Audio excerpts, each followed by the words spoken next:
Alright, while waiting for my practice mamaya sa band, ito, meron kasing sumagi sa basta may sumagi dito sa kung saan ako nagse-search ng ganun para at least sana magse-search ako ng mga songs or whatever, and all of a sudden may nakita ko tungkol sa vlog ni Makagago tungkol kay Diwata. Okay, so ito naman ay real talk ko din, okay? Kasi nag-real talk siya tungkol sa mga vloggers ni Diwata na ginagamit lang daw nila si Diwata. So, kailangan daw mag-ingat si Diwata dahil pinagkakakitaan o kaya ginagawa ng gatas itong si Diwata. Well, sino nga naman ang hindi gumagamit sa Diwata ngayon, di ba? At saka ginamit pa nga niyang title itong si Alex Gonzaga, samantalang yung main point pala niya ay para tirahin yung dalawang vloggers, which is hindi ko na babanggitin. Alam niyo na kung ano yung mga pinagsasabi niya tungkol sa dalawang vloggers na yan, at talagang nagkwenta pa siya kung magkano kinita ng mga to, tapos wala naman daw silang ibinibigay kay Diwata. So I mean, pagdating kasi sa mga vloggers na yan, parang mga showbiz reporters din yan eh, di ba? Ako, bago ako sumikat noon, kailangan bayaran ko yung mga showbiz reporters na nakabaligid sa akin para tulungan nila ako sa publicity, kaya kaliwat kanan ang mga publicity ko. So, si Diwata, pasalamat nga siya, nandyan yung mga vloggers dahil hindi na siya kailangan magbayad, okay? So, kung kinakailangan na kung sino pa dapat ang magpasalamat, talagang itong si Diwata. Kasi nga naman, kung hindi dahil sa mga vloggers na to, hindi rin siya sumikat. Well, that's real talk, okay? That's the truth, that's the reality. Kaya, kahit wala man sila ibinibigay na pera o kahit wala man silang pinamamahagi na kinita nila tungkol sa pag-vlogs nila, tungkol kay Diwata, well, kung tutuusin, media mileage na ang naibayad nila kay Diwata. Diba? Kaya nga pati nga yung mga politicians, pati nga yung mga iba't ibang mga companies na kung ano-anong mga dinodonate, kasi media mileage po ang habol nila dyan. So, ganoon din si Diwata, media mileage din ang habol niya sa mga vloggers nito, kahit hindi magbayad ang mga vloggers o kahit hindi siya magbayad. Kung tutuusin, bawing-bawi na siya sa mga vloggers na to. So ngayon, yung mga vloggers naman, trabaho nila yun, di ba? Kaya nga sila nagfo-full time at pinili nila maging vloggers dahil yan nga ang trabaho nila. At totoo nga naman na they're really working hard for it. There's no doubt about it. So ngayon, kung sinasabi ni Makagago na ang mga to ay pinapayangan niya sila na ang mga to ay parang ginagawa na lang nilang gatas sa itong well, kahit nga itong mga di ba? Kahit sina Alex Gonzaga, ano bang talagang point kung bakit sila nagva-vlogs din? Of course, in order to make money, di ba? I mean, kahit sino nga naman, diba? Kahit sino nga naman, ano ba talaga ang point nila kundi talaga kumita ng pera? So, para-paraan lang talaga yan. Ako nga noon, nung ako nagkaroon ng mga issues o pinagkaguluhan ako, instead sana napupunta na sa akin yung mga viewers, pupunta na sila sa kanila kasi ninakaw nila yung mga videos ko, which is, hindi naman ako naghabol. Pinamigay ko talaga because at that point, hindi yung kita ang ko noon, ang hinangad ko, kundi para lang may voice out kung ano yung gusto kong i-voice out. Okay? So, kanya-kanya tayong mga points dito, kanya-kanya tayong mga paraan, kanya-kanya tayong dahilan kung bakit. Ako, ginagawa ko noon pag-vlog dahil iyon ang paraan para ako'y maka-voice out kung ano yung nasa loob ko, para it's a way of giving my freedom of expression. Ngayon, yung mga tao naman, because that is their job, kaya ninanakaw nila kung ano yung mga videos ko noon at hindi ko naman talaga kiniklaim ang copyrights. Which is for me, I don't care. Diba? Pinagkapirahan nila hanggang ngayon, I don't care.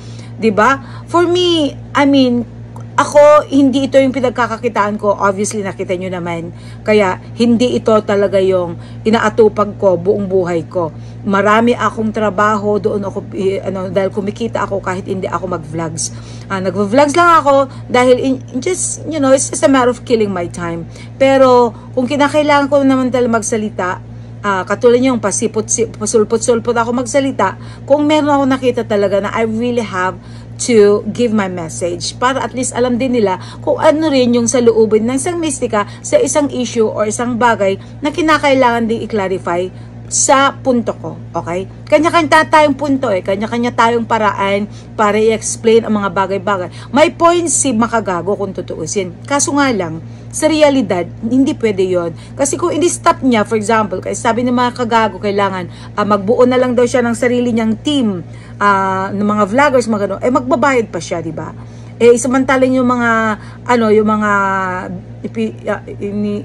yung mga, i-upload naman niya, pumupunta naman ng mga tao. Yun nga lang, hindi sila well subscribed. Hindi sila sinusubscribe na katulad ng mga iba't ibang mga vloggers na talagang milyones ang mga subscribers nila. Malay mo, di ba? Darating din tayo dyan. Kasi nga naman, instead nga kay Diwata nang pupuntahan ng mga tao, natural, nagmamanipulate na yung mga ginawa na naman yung mga vloggers, di ba? At saka yung mga buzzers din. Ginagawa rin nila yon para lang magkaroon din sila ng views din in their own ways in order to attack. Pero, para sa akin, ang masasabi ko lang kay Diwata, Diwata will never be as famous or will never be as he or she is right now, kundi dahil sa mga vloggers. Kaya sana hindi siya magbabago sa mga vloggers, magpasalamat pa rin siya.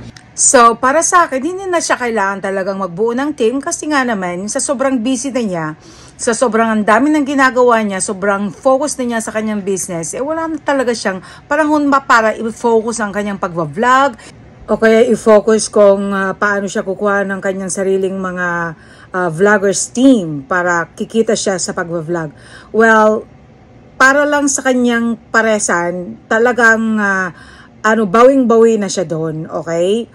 Siya yung tao na hindi siya gumawa ng business para mag-vlog, kundi gumawa siya ng business para magbenta ng paresan, magbenta ng mga pagkain o kaya mga pares, mga ganun. So, kung yun ang line niya, be it, di ba? Kung ano naman ang line ng mga vloggers na yan, line naman nila yon. Yun ang pinagkakakitaan nila. Obviously, pinagkakakitaan din ni Gago o kay si Makagago kung ano rin yung mga pag-vlog niya at saka pag-real talk niya sa mga tao na gusto niyang mabigyan ng real talk o kay mabigyan niya talaga ng comment. Okay, pagdating sa kung ano-anong mga ginagawa nila. Kanya-kanyang atake yan, di ba?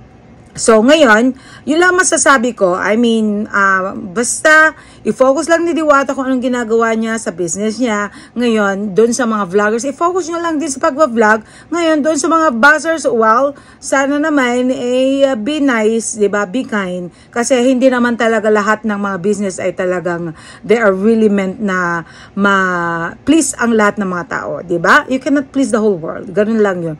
May mga tao na sinasabi na masarap, may mga tao din na sinasabi hindi, mga ganun. Pero the truth is, we have to realize na pinupuntahan si Diwata because of him. Hindi lang yung pares niya. Pangalawa na lang yung pares. Kasi kung paresan din lang pag-uusap, maraming pares na dyan. Marami na rin gumagaya, di ba? Marami na rin gumagaya sa kanyang overload kung anong ginagamit niya na mga karne o kay kung ano-anong mga meat na pinagbebenta niya. Pare-pareho na rin, di ba?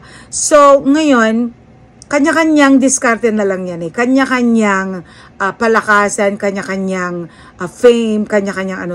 So, kung ako sa'yo, Diwata, huwag kang makinig kay Makagago, okay? Huwag kang magpakagago sa kanya. Kasi, mas smart ka kung anong ginagawa mo ngayon, okay? So, kung anong tiniteach niya sa'yo, don't follow anybody who is not smarter than you, okay? You're smart enough to know what you are doing right now. And I salute you for that, okay?